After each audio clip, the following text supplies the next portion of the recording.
Bismillahirrahmanirrahim. Assalamualaikum warahmatullahi wabarakatuh. Selamat siang pemirsa Liberty. Siang hari ini Liberty bertemu langsung dengan beliau pegiat budaya Solo Raya. Beliau adalah Kanjeng Surojo.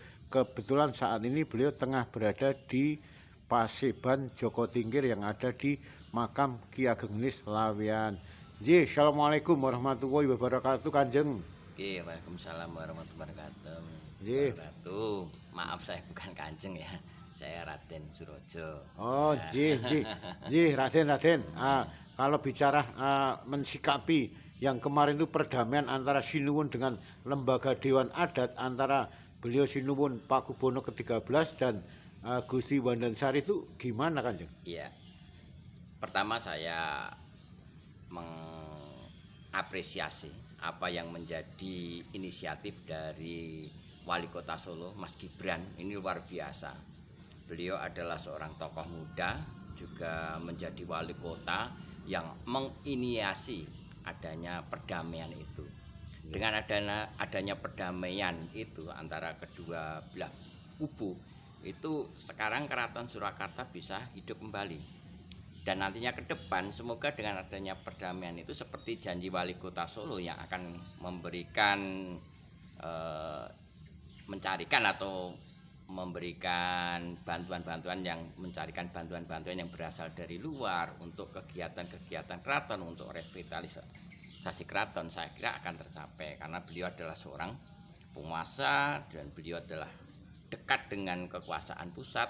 Dan kebetulan beliau adalah putra kandung dari Presiden Republik Indonesia. Ini bukan hal yang mustahil apabila nanti jika apa yang dikehendaki oleh Wali Kota Surakarta yaitu Gibran Rakabuming itu akan menjadi kenyataan karena beliau mempunyai polisi tentang kebijakan yang ada di Solo Raya. Dan ini apa yang menjadi peristiwa beberapa bulan yang lalu, yaitu adanya perdamaian, pertemuan yang berupa perdamaian yang difasilitasi oleh Wali Kota Solo ini adalah luar biasa dan ini merupakan pintu gerbang menuju keberlangsungan kehidupan Keraton Surakarta Hadiningrat. Dan saya selaku pegiat budaya sangat mengapresiasi sekali dengan adanya perdamaian itu. Dan ini harapan kami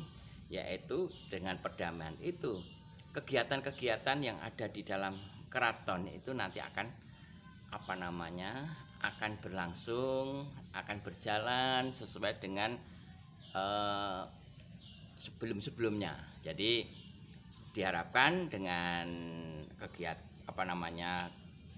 pertemuan ini maka merupakan pintu gerbang atau merupakan pintu utama celah untuk menuju penataan keraton ke depan. Berarti artinya keraton akan kembali hidup.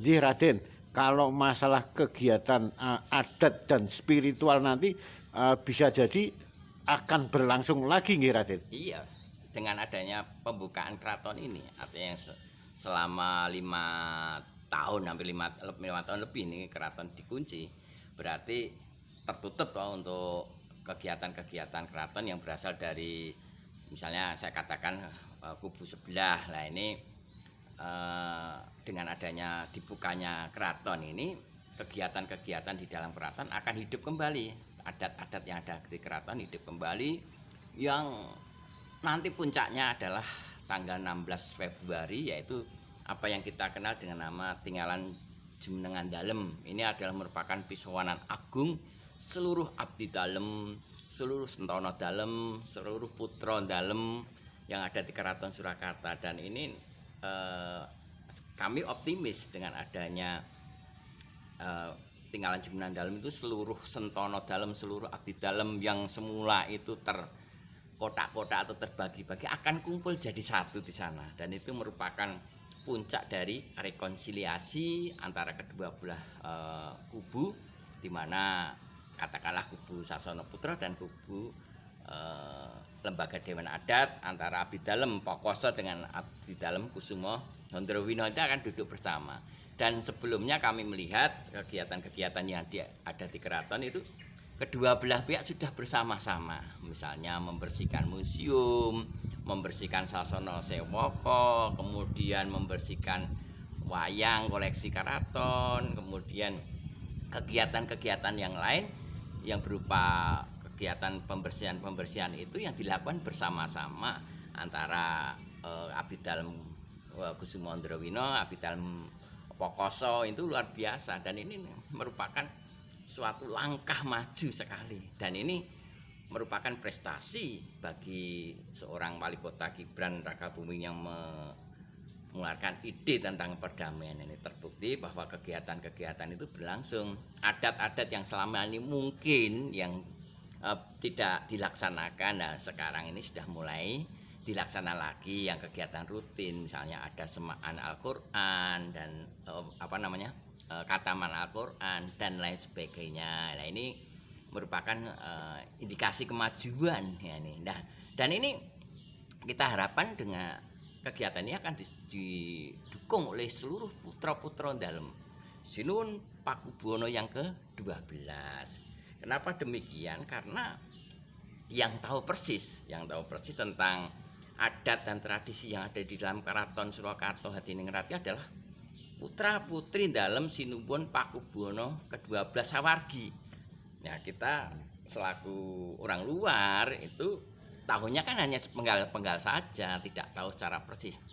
Mereka para putra-putri dalam itu sudah diberikan pengetahuan oleh Sinuwun Pakubuwono ke-12 tentang adat dan tradisi yang berlaku di keraton. Sejak muda sampai dewasa mereka sudah diberitahukan mana pantangan, mana keharusan, ya, mana itu yang tidak boleh dilanggar, ketentuan-ketentuan adat apa yang harus dilakukan, adat yang harus ditegakkan apa, itu sudah ada, dijelaskan oleh Sinuwun Pakubuwono yang ke-12. Ya, tergantung dari para putra-putri dalam Sinuwun Pakubuwono yang ke-12 ini untuk bersama-sama, mari bersama-sama memanage keraton dengan sebaik-baiknya, mengatur keraton dengan sebaik-baiknya.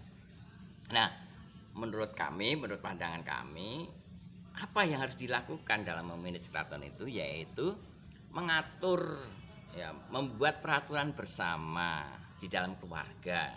Jadi seyogyanya tidak menggunakan regulasi dari luar atau menggunakan aturan yang dari luar. Karena ini lembaga adat, bukan lembaga yang bernaung di bawah suatu pemerintahan. Jadi ya apa yang harus dilakukan yaitu keputusan bersama, misalnya keputusan raja bersama Sentono Dalem itu dijadikan pedoman untuk berbuat sama. Karena ini lembaga adat, nah, sekali lagi ini adalah lembaga adat yang tahu persis adalah para putra-putri dalam Sinuwun Pakubuwono. Enggak, Kanjeng, kalau maknanya tinggalan Jumenengan nanti tanggal 16 Februari itu tinggalan Jumenengan itu artinya apa tuh, Kanjeng? Ya, tinggalan Jumenengan itu artinya adalah ulang tahun naik takhta raja. Yang terpenting bahwa tinggalan itu satu, kalau kami tidak salah ya, bahwa raja duduk di dampar, bukan di kursi. Dampar itu tidak ada sandaran ya, ini pertama. Ya, kemudian ada bedoyo, ini tarian, itu wajib, itu dua itu. Karena yang menurut adat, yang kalau saya tidak salah pemahaman saya yang selama ini saya pahami, bahwa paling utama itu adalah bedoyonya itu. Bedoyonya itu yang secara sakral itu harus diikuti oleh para penari-penari yang telah ditentukan, yang telah sesuai adat telah ditentukan. Kemudian yang kedua, para sentono atau para abdi dalem yang hadir itu mengikuti dengan takdim, artinya tidak boleh berbicara sendiri, tidak boleh dan lain sebagainya. Kanjeng, kalau perdamaian dengan kegiatan masalah aset-aset keraton ini gimana, Kanjeng? Nah, inilah yang paling penting adalah tentang aset selanjutnya ini. Jadi tidak hanya kegiatan. Bagaimana para putra-putri dalam itu bisa menyelamatkan aset Karaton Surakarta Hadiningrat, baik yang ada di dalam karaton maupun yang ada di luar Keraton Surakarta Hadiningrat. Karena aset-aset keraton itu banyak sekali, baik yang di dalam maupun yang di luar.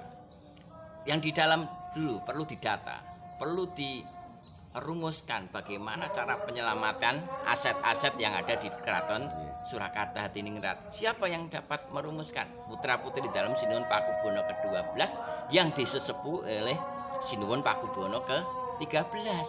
Itu kuncinya di situ. Nah, setelah itu didata, kemudian dirumuskan langkah apa yang harus dilaksanakan untuk menyelamatkan aset-aset yang ada di dalam keraton ini.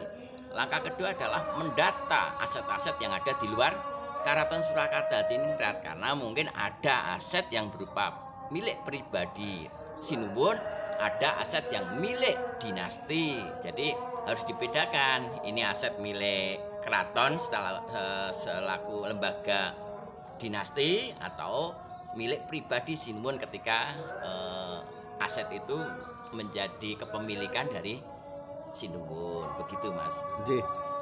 Terima kasih Raden. Ya. Demikian wawancara Liberty dengan Raden Surojo Ya. selaku penggiat budaya Solo Raya. Akhirul kalam wabillahi taufik wal hidayah. Wassalamualaikum warahmatullahi wabarakatuh.